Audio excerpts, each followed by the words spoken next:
En problématique globale, nous allons voir, quel est le facteur qui impacte le plus le prix des carburants. Dans un premier temps, nous allons voir si ce sont les ruptures de stock et dans un second temps, voir si les autoroutes peuvent jouer un rôle là-dessus. Nous allons voir si les ruptures de stock ont réellement un impact sur les prix des carburants.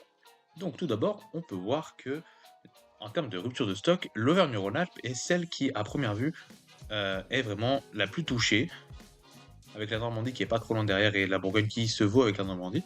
Mais si on fait un zoom sur, la moyenne des prix, par exemple, du samplon 95, et ben, on voit que c'est la Bourgogne-Franche-Comté qui est le plus cher, ce qui est un peu étonnant.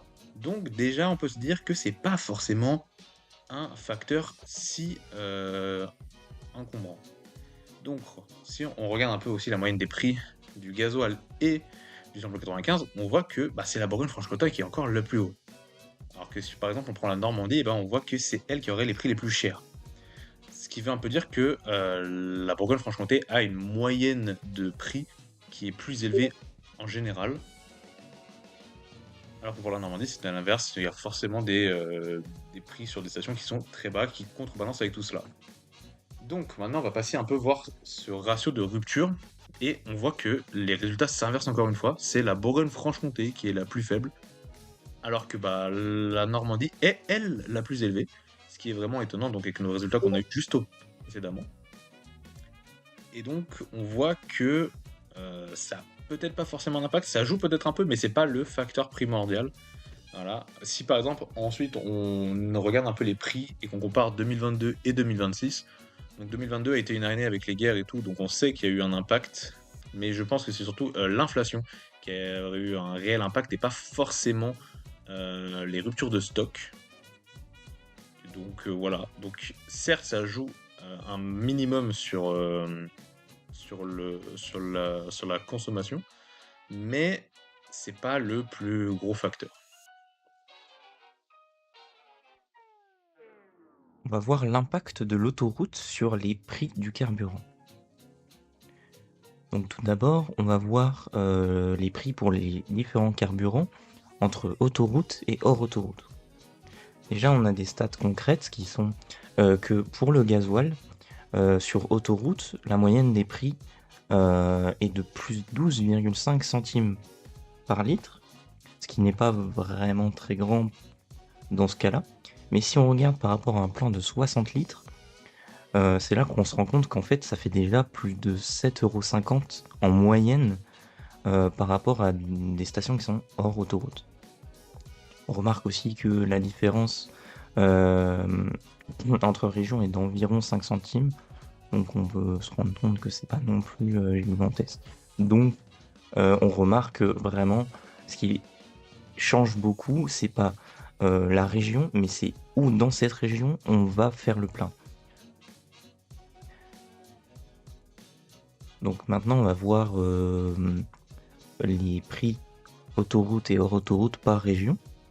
Donc on retrouve toujours notre moyenne de 12,5 centimes par litre.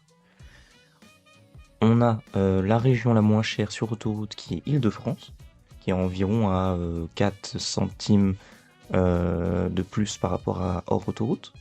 Et on a le centre Val-de-Loire qui est quand même à 19 centimes de plus le litre. Donc on voit bien que entre l'autoroute et le hors autoroute, il y a vraiment une grosse différence. Donc maintenant, pourquoi on retrouve cette grosse différence? Bah principalement parce que sur autoroute, les usagers ne veulent pas sortir de l'autoroute juste pour faire un plein. Du coup, les autoroutes n'ont pas vraiment de concurrence.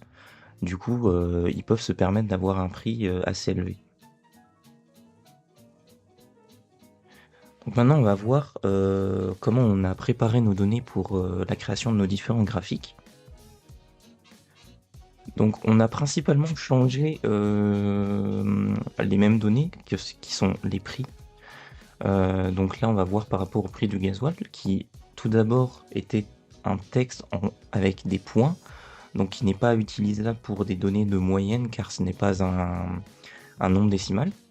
Du coup, on a déjà dû convertir tous les points en virgule, donc en faisant remplacer les valeurs. Du coup, ensuite, on obtient des nombres avec des virgules, mais qui sont pas encore comptabilisés comme des nombres. Du coup, on a dû aller modifié le type de la donnée et qu'on a mis en nombre décimal qui était au préalable en texte. Et donc maintenant, on peut utiliser ces différentes valeurs pour calculer les moyennes ou les sommes ou les différents calculs qu'on a besoin pour nos graphiques. Voilà. Donc, pour conclure, on peut voir que les ruptures de stock n'ont pas forcément un si gros impact comparé aux autoroutes qui déjà élèvent le prix un peu plus haut, par exemple de 12 centimes.